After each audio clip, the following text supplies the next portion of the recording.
There's a berry that tastes like a cross between strawberry, blueberry, and raspberry. It produces fruit 2 weeks before strawberries even flower. It survives winters that kill every other fruit crop on Earth. And it keeps producing for 40 years from a single planting. This isn't some exotic tropical fruit. It grows in the coldest climates on the planet. Russian farmers have cultivated it for centuries. Japanese markets sell it for premium prices. Canadian orchards are planting thousands of acres right now. The berry contains 3 times more antioxidants than blueberries. It has more vitamin C than oranges. It fights inflammation, supports brain health, and tastes absolutely incredible fresh or frozen. And somehow, most gardeners have never heard its name. The strawberry industry generates $9 billion annually, selling a fruit that requires replanting every 3 years, demands constant pest control, and dies in harsh winters. They needed this berry to stay invisible. Tonight, you're learning about the fruit they buried.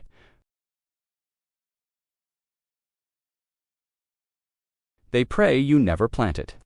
If you're new here, this channel exposes superior plants that billion-dollar industries pray you never discover. The fruits that outperform their products, the crops that create permanent abundance. Hit subscribe right now. Turn on notifications. Share this with everyone still replanting strawberries. Let's get into it. The berry is called honeyberry. Some call it hascup, others call it blue honeysuckle. The confusion around its name is not accidental. When a plant has one clear name, it becomes searchable, it becomes findable, it becomes plantable by anyone curious enough to look it up. When a plant has 5 different names, searches fragment. Information scatters. Most people give up before finding what they're looking for. Honeyberry has been deliberately kept confusing. The scientific name is Lonicera caerulea. It's native to Siberia, northern Japan, and northern Canada. For thousands of years, indigenous peoples in these regions relied on it as a crucial food source during harsh seasons. Russian farmers cultivated honeyberry for centuries before Western agriculture acknowledged it existed.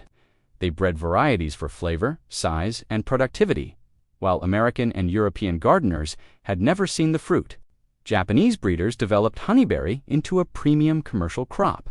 In Japan, hascup commands higher prices than blueberries at retail. The Japanese understand what Western markets have been kept from learning. Canadian researchers finally brought honeyberry into Western awareness in the 1990s. The University of Saskatchewan began breeding programs that created varieties suited to commercial production. They proved the berry could compete with any fruit crop in northern climates. They published their findings and expected rapid adoption. The adoption never came. The strawberry industry watched a superior competitor emerge and deployed the only defense available. They ensured that nobody heard about it.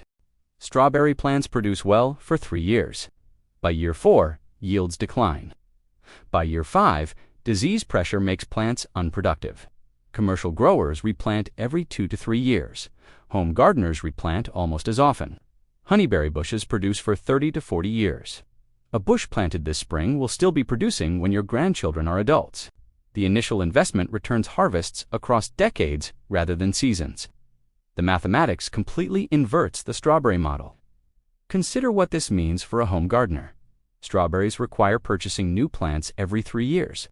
Soil preparation, every replanting. Pest and disease management, every season.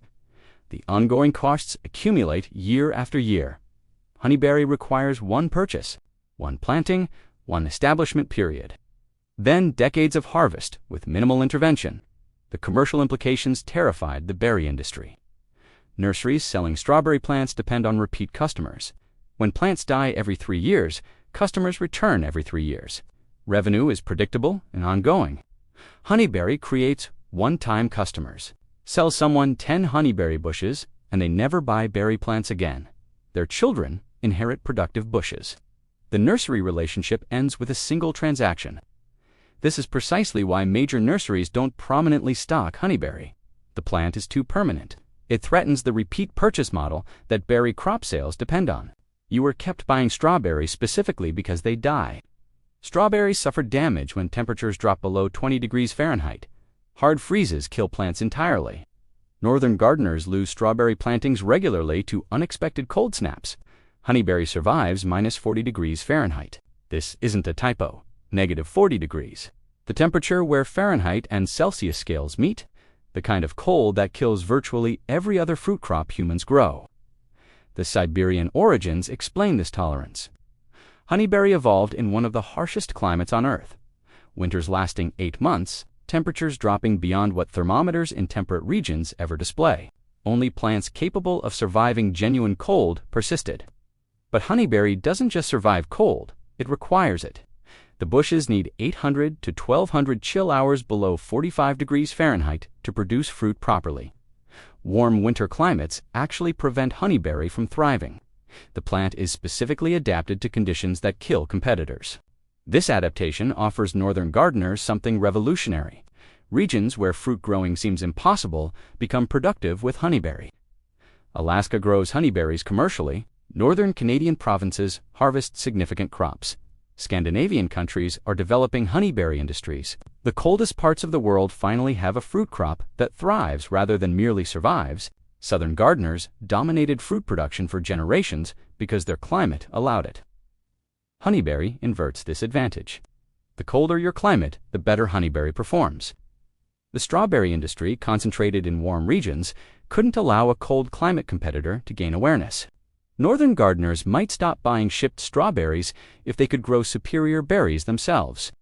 Blueberries built their market position on antioxidant content. Superfood marketing created premium prices that consumers happily paid for health benefits.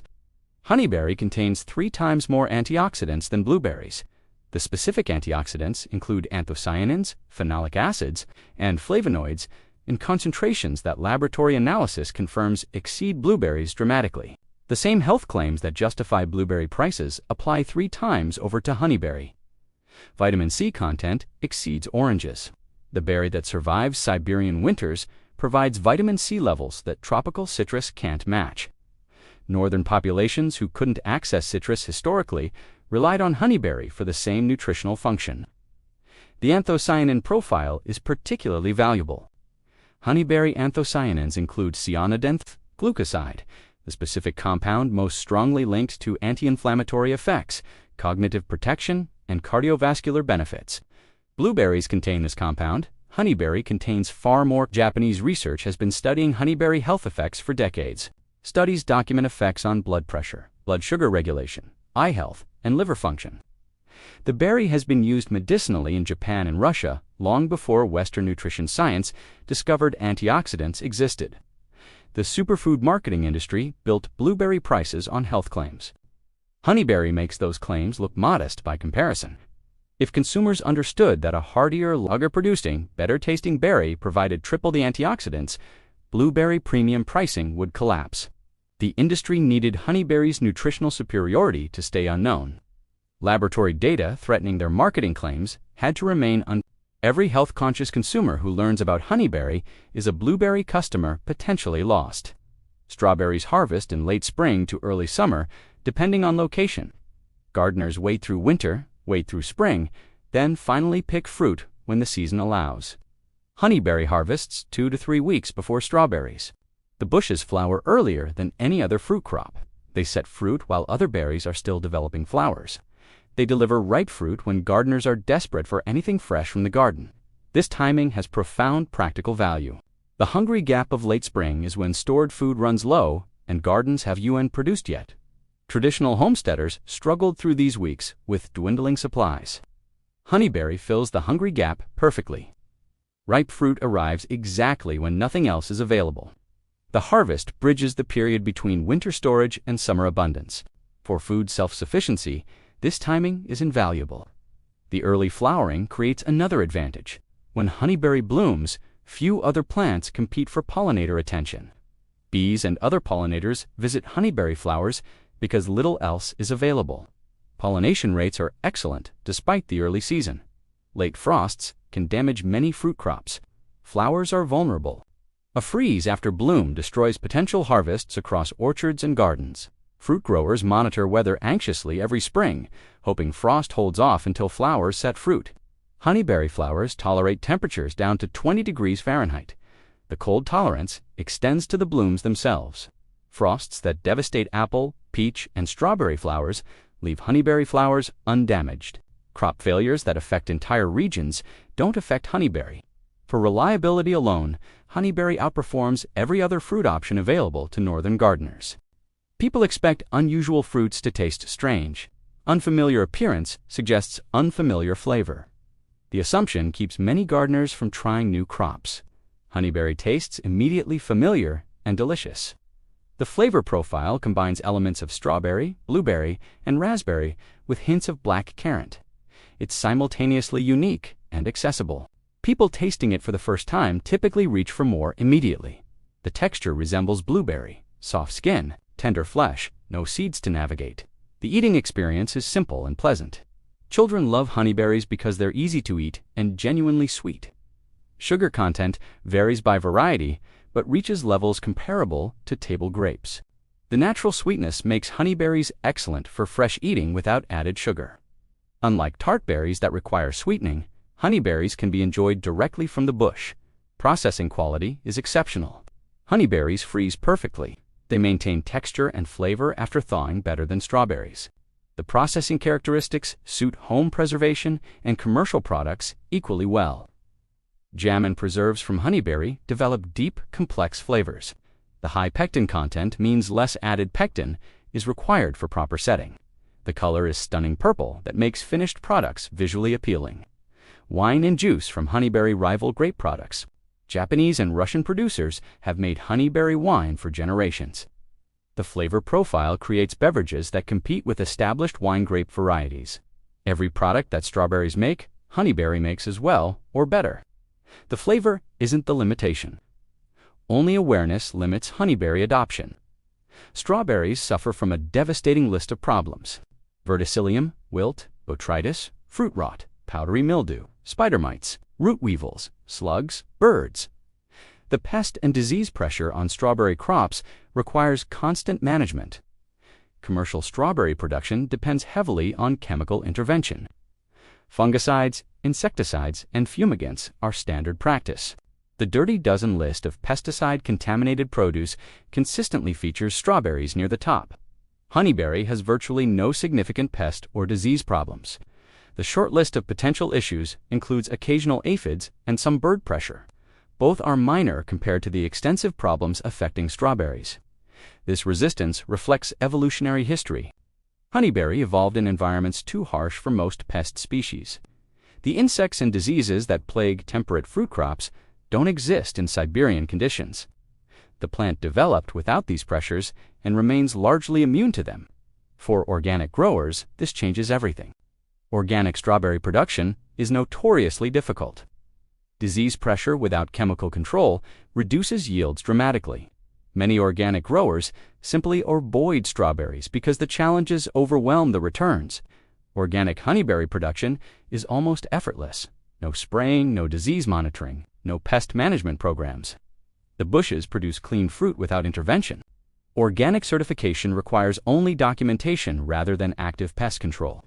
The pesticide industry cannot sell products to honeyberry growers. Fungicide manufacturers cannot sell to disease-free crops. Insecticide manufacturers cannot sell to pest-free crops. Honeyberry threatens the entire input supply chain that profits from strawberry problems. Complex crops require complex care. The difficulty keeps many potential growers from attempting them. Simplicity expands who can successfully produce a crop. Honeyberry is remarkably simple to grow. Plant bushes in fall or early spring. Water during establishment. Apply mulch to retain moisture. The basic requirements match what any beginning gardener can provide. Soil requirements are flexible. Honeyberry tolerates pH ranges from 5.0 to 8.0. Most fruit crops demand specific acidity levels that require soil amendment. Honeyberry grows in whatever soil exists without modification. Pruning requirements are minimal. Remove dead wood, thin crowded branches occasionally. That's essentially the complete pruning program. Compare this to the detailed pruning requirements of other fruit crops. Fertilizer needs are modest. An annual application of compost or balanced organic fertilizer maintains productivity. Heavy feeding isn't required and can actually reduce fruit quality. Water requirements are moderate. Established bushes tolerate drought reasonably well.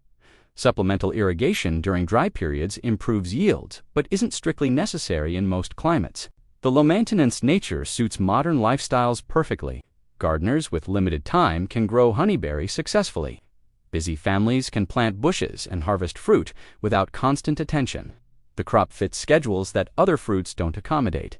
Garden centers profit from selling supplies, pruning tools, fertilizers, pest controls, irrigation equipment, soil amendments.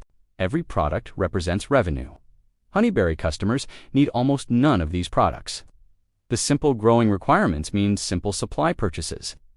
Garden center revenue from honeyberry growers approaches zero after initial plant sales.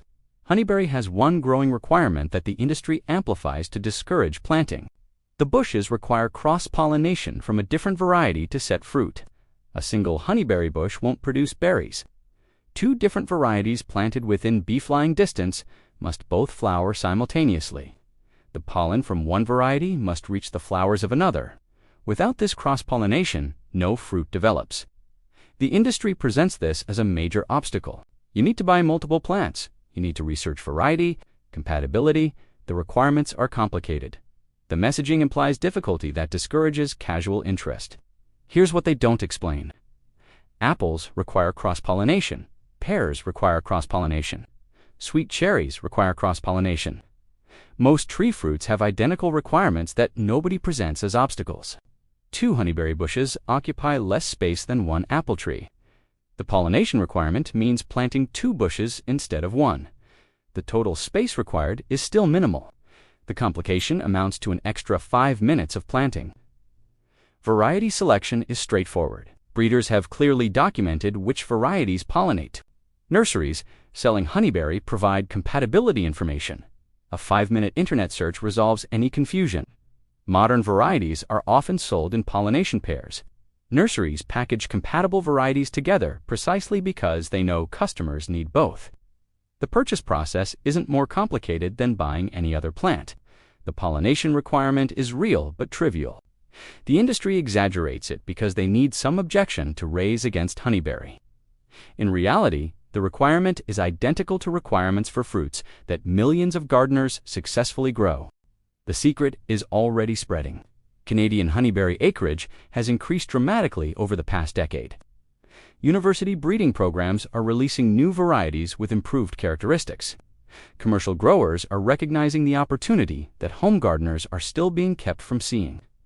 Japanese Haskop production is a mature industry. Premium honeyberry products command high prices in Japanese markets. The fruit appears in ice cream, wine, jam, juice, and fresh retail. Consumer acceptance is complete. European growers are expanding production rapidly. Poland has become a significant honeyberry producer. Other European countries are establishing orchards. The fruit's cold tolerance makes it ideal for northern European conditions. The American market remains artificially suppressed. Commercial production exists but stays small. Marketing efforts stay minimal. Consumer awareness stays low. The conditions that would create demand are deliberately not created. This suppression cannot last. Information spreads despite industry preferences. Gardeners discover honeyberry through international sources. The internet makes suppression increasingly difficult. Early adopters will benefit most. Gardeners who plant honeyberry now establish bushes that will produce for decades. As awareness eventually grows, they'll have mature, productive plants, while newcomers wait for theirs to establish. The commercial awakening signals what's coming. Industries don't expand production of inferior products. The growth in honeyberry commercial operations proves the fruit's merits. Home gardeners are simply being kept from the same information that commercial growers are acting on. Honeyberry bushes are available from specialty fruit nurseries and increasingly from mainstream suppliers. Online ordering makes acquisition simple, regardless of local availability. Purchase at least 2 compatible varieties. Check compatibility charts or buy pre-matched pairs that nurseries specifically market together. Varieties like Tundra and Borealis are commonly paired. Aurora and Honeybee are another compatible combination. Plant in fall for best establishment. Fall planting allows roots to develop over winter without top growth demands. Spring planting works but requires more attention to watering during the first summer. Space bushes 4 to 6 feet apart. The mature size is similar to blueberry bushes. Rows or clusters work equally well. 10 bushes provide substantial household production without requiring significant space. Expect light harvest the second year and full production by year 4. The establishment period rewards patience. Once bushes reach maturity, they produce for the next 30 to 40 years without replanting. The cost compares favorably to other fruit investments. Bare root plants cost $5 to $15 each. 20 plants establish a productive honeyberry patch for under $200. The patch produces thousands of dollars worth of fruit over its productive lifetime. Every year you wait is a year of harvest lost. Bushes planted this fall will produce fruit 2 years from now. Bushes planted 5 years from now won't produce until 7 years from now. The establishment period starts whenever you start it. The industry kept you buying strawberries because strawberries die. They kept you ignorant of honeyberry because honeyberry lives for 40 years. Your dependency was their revenue. That dependency ends when you plant your first bush.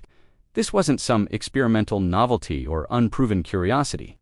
This was a fruit cultivated for centuries by Russian farmers, developed for decades by Japanese breeders, and validated by Canadian university research, superior in every measurable way to the strawberries they kept you buying. 40 years of production from one planting. Survival at temperatures that kill everything else. 3 times the antioxidants of blueberries. Harvest before any other fruit ripens. Virtually 0 pest and disease problems. The strawberry industry generates $9 billion annually selling a fruit that dies every 3 years. They buried honeyberry because informed gardeners wouldn't need their dying plants, but the secret is out. Commercial operations are expanding worldwide.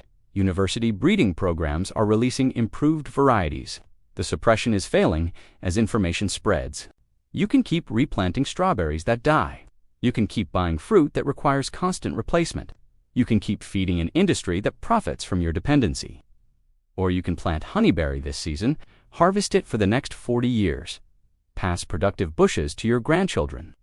The choice they never wanted you to have is now yours. I'll see you in the next video.